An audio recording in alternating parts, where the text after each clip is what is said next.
ராகுல்,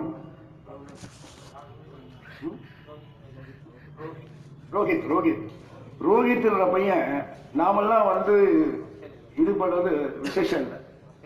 ஆஸ்திரேலியாவில் வந்து இந்த 10 நாளையும் அனுபவிக்கணும்னு வந்த பையன் பிஹெச்டி பண்ணிட்டு இருக்கான். தேசிய சபாக்கு தேசியனுடைய அவன் வந்து தேசியனுடைய இதை உபன்யாசம் கேட்கணும்னு அங்கே இருந்தான். அவன் சுவாமியை பற்றி 2 வார்த்தை சொல்லுவான்.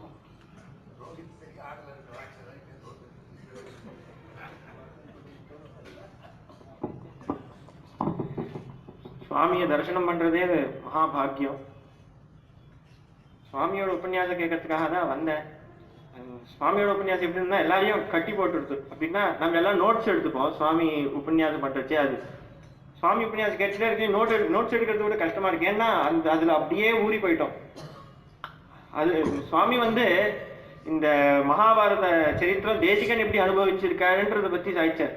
அது அவர் ரொம்ப டிஃப்ரெண்ட் ஆங்கிள் சாய்ச்சிருக்காரு. அப்படின்னா யூத்துக்கு எல்லாம் ரொம்ப பிடிச்சிருக்கு அந்த மாதிரி சொல்றது.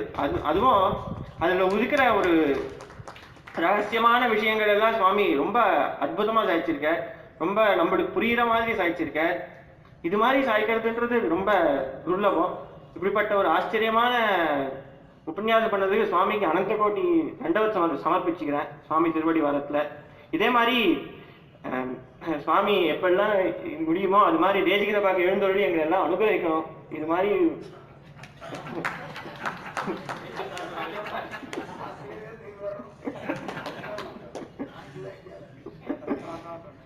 பிரார்த்திச்சுக்கிறேன். தன்யோஸ்மி.